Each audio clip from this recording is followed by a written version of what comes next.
What if I told you anger isn't a reaction, it's a choice? A split-second decision that can cost you your peace, your power, even your purpose. In a world where everyone seems ready to explode at the smallest offense, choosing calm is no longer passive, it's powerful. The ancient Stoics believed that true strength isn't in conquering others, but in conquering yourself. And nowhere is this more obvious than when dealing with anger. This episode is not just about theory, it's a journey. A map through the emotional storms that threaten your stability and focus. So, if you've ever felt consumed by rage, regret after speaking in anger, or trapped in the cycle of emotional reactivity, stay with me. Because by the end of this episode, you'll have the tools to quiet the fire and live with clarity, just as the Stoics did, just as you were meant to. Part 1. The fire of anger and how it burns you first. Anger often wears the mask of power. It gives us the illusion of control, of strength, of righteousness. But the truth is, anger is almost always a reaction to a perceived loss of control, not control itself. It's like grabbing a torch to chase someone in the dark, only to realize you've set yourself on fire first. The Roman poet Horace once wrote, "Anger is a short madness," and modern neuroscience proves this isn't just poetry, it's biology.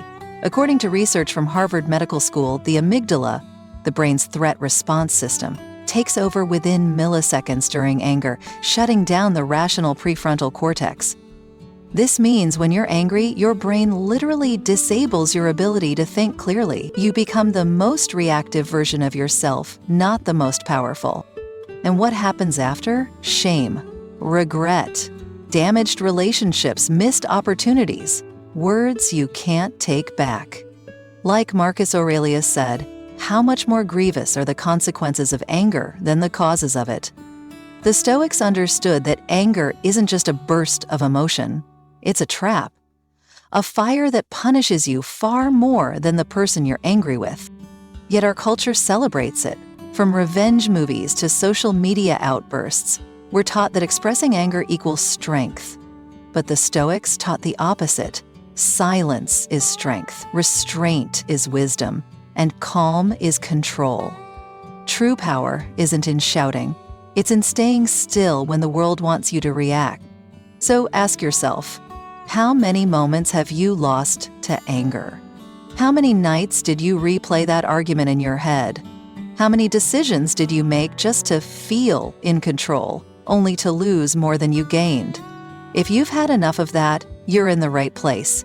Because the first step to overcoming anger isn't suppression, it's understanding.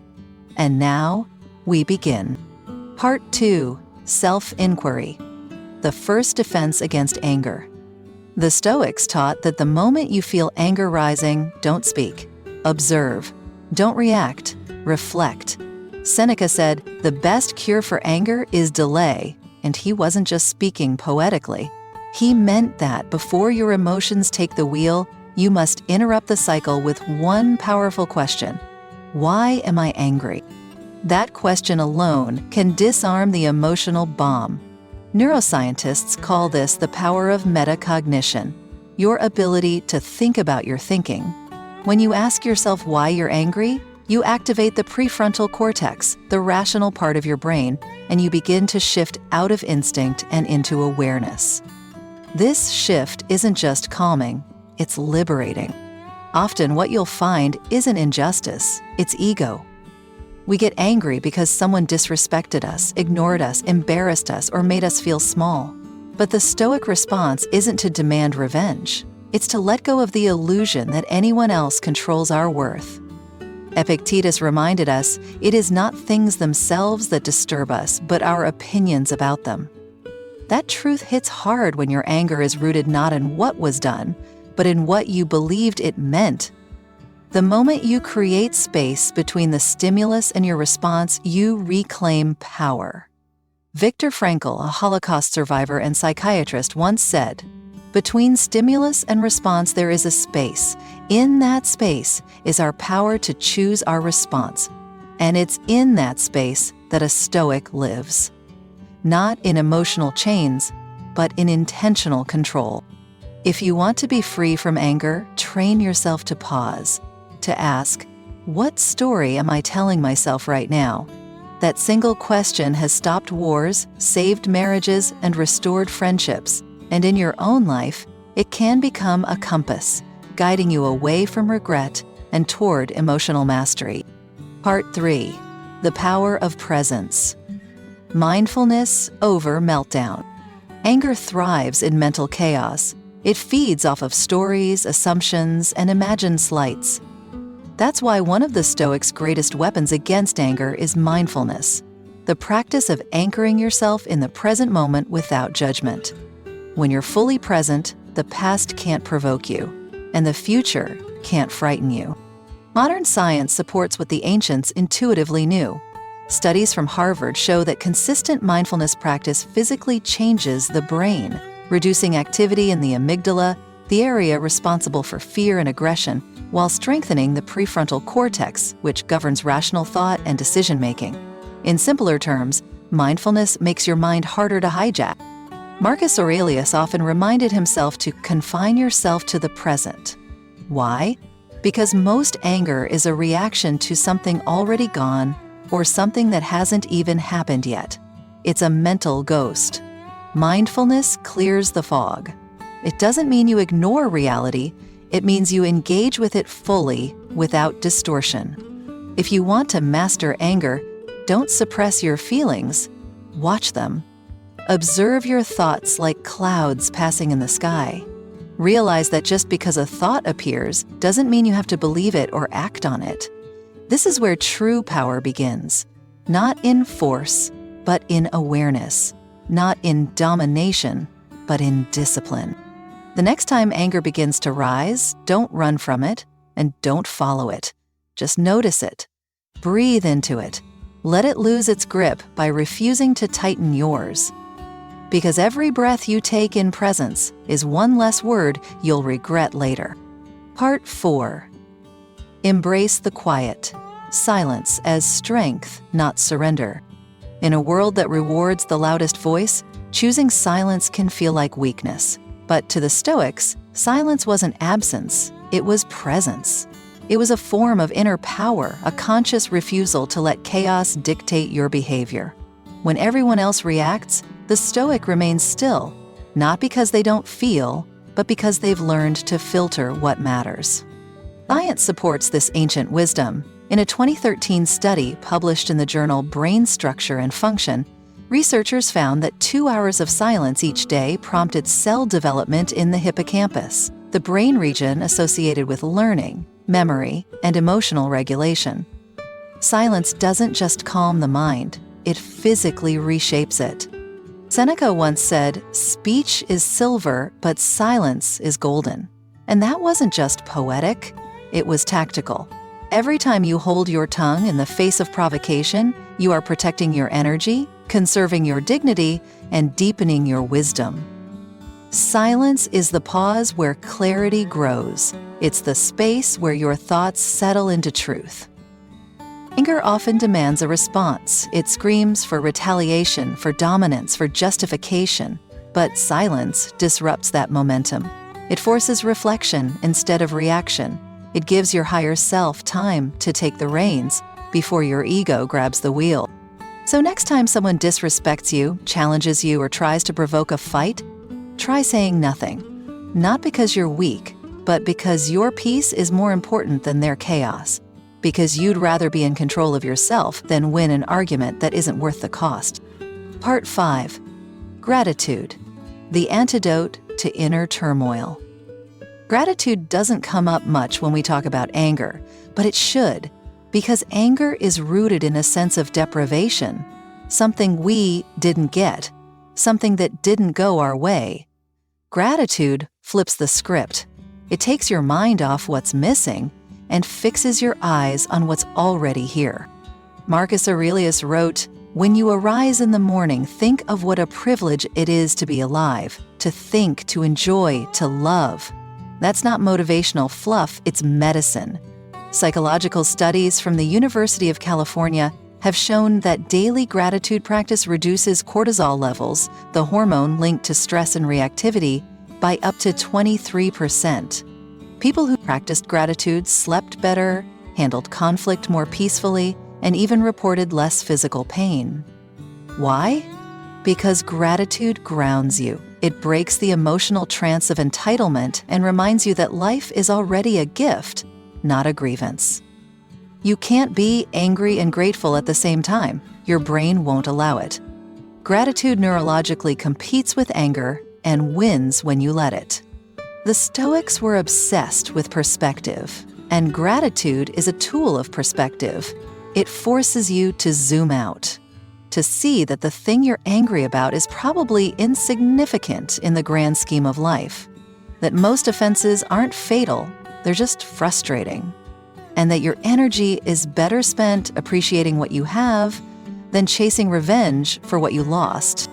So when the tension rises and your patience wears thin, pause and look around. Find one thing to be grateful for: a breath, a roof, a sunrise. It may sound small, but in that moment, it's everything. Gratitude doesn't erase the problem, but it makes space for you to face it with peace instead of rage. Part 6. Let go of control. Trusting the flow of nature. One of the greatest sources of anger is our illusion of control. We believe that if we try hard enough, push hard enough, or fight long enough, we can make people behave, make life bend, and make outcomes align with our expectations. But the Stoics knew the truth. The more you try to control what you can't, the more life will frustrate you. Epictetus said it clearly: some things are up to us, and some things are not.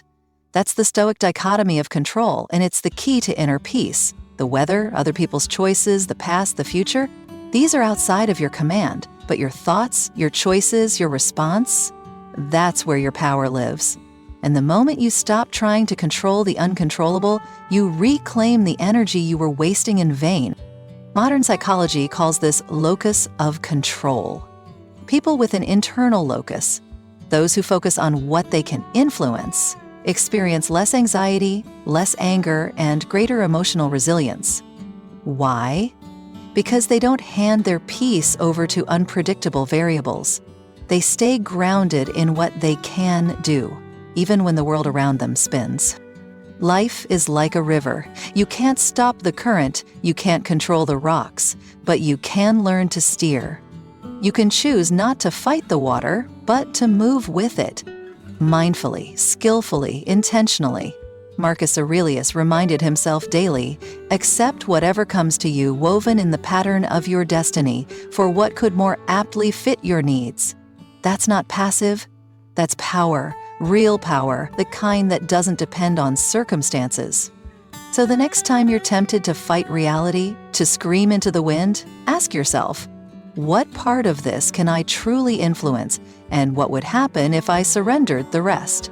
You might discover that letting go isn't weakness, it's wisdom. Part 7. The strength to forgive. Releasing the weight of rage. To forgive doesn't mean to forget or excuse. It means to release. Release yourself from the poison that anger drips into your spirit day after day.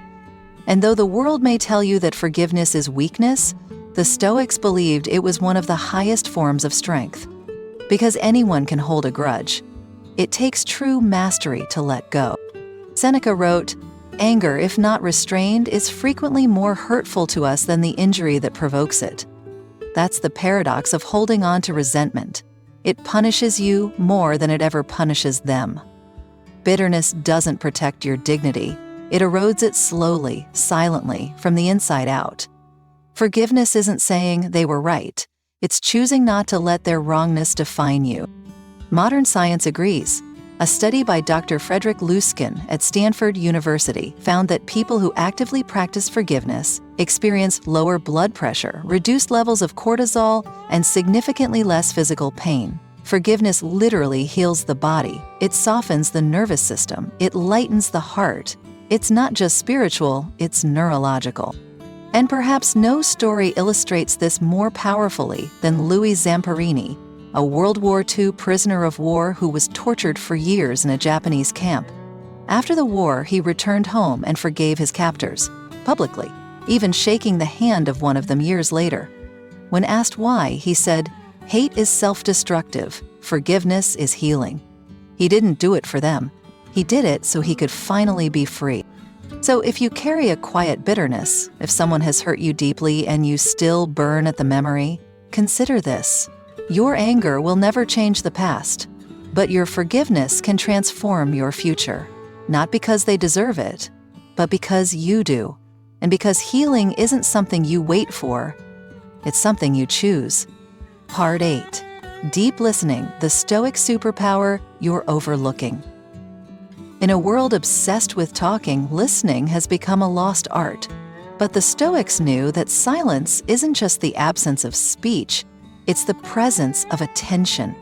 They practiced the discipline of deep listening, not to reply, not to defend, but to understand. And in doing so, they cultivated a power few people ever master: restraint. When you listen deeply, you do more than gather information. You create space. Space for the other person to be seen, space for emotions to settle, space for conflict to deflate before it explodes. Neuroscience shows that when someone feels heard, their brain shifts from a defensive state to a cooperative one.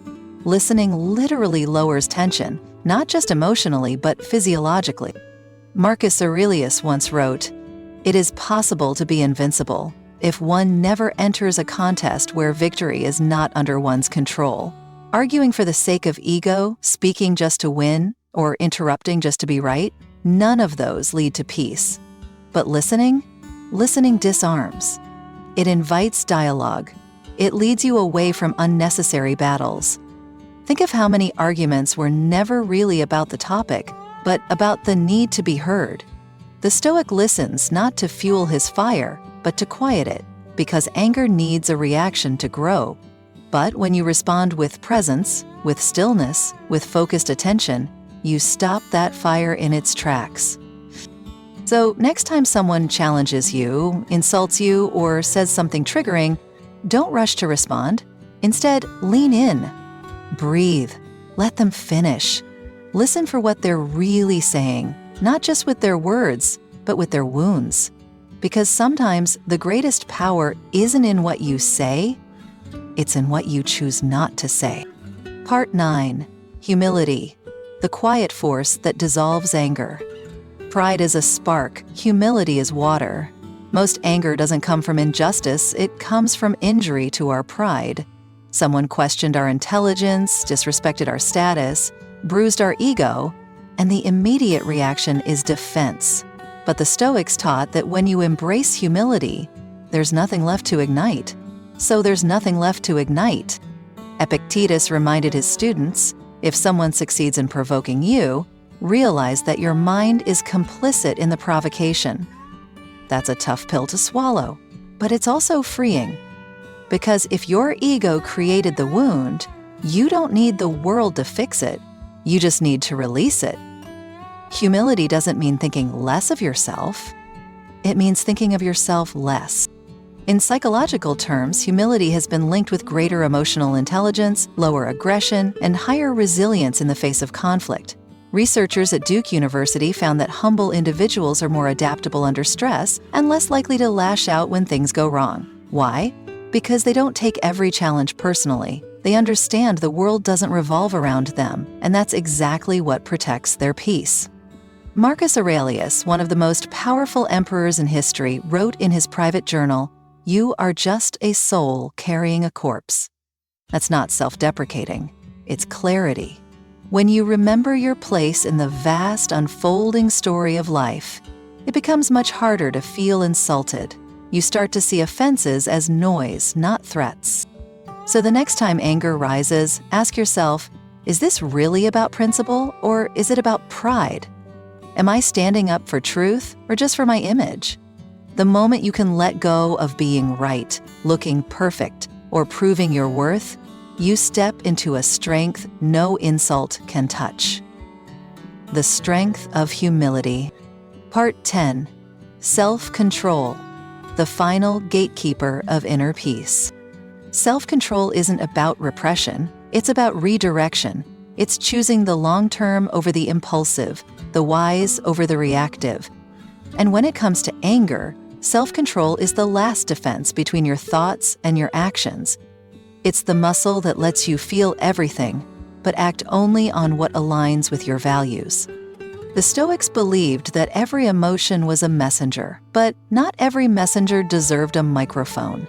Marcus Aurelius reminded himself, "You have power over your mind, not outside events. Realize this and you will find strength." And that's the essence of self-control, the refusal to be mastered by passing emotions. Neuroscientists call this executive function your brain's ability to override impulses in favor of conscious choice. And like a muscle, it strengthens with practice. Researchers at Columbia University found that individuals who consistently practiced emotional regulation had lower rates of chronic stress, better decision-making, and stronger social relationships. Self-control doesn't just help you avoid mistakes, it builds a foundation for a life of meaning and mastery. But it takes training. It takes that 1 second of pause between trigger and response. It takes awareness, intention, and sometimes the courage to walk away from the argument, to delete the message you almost sent, or to breathe when you'd rather explode. It's not weakness, it's wisdom at full volume. Because in the end, anger may feel powerful in the moment, but it almost always leaves destruction in its wake. Self-control, however, builds. It protects your relationships, it preserves your dignity, and most importantly, it gives you freedom. The freedom to choose how you show up in every moment, no matter what comes your way.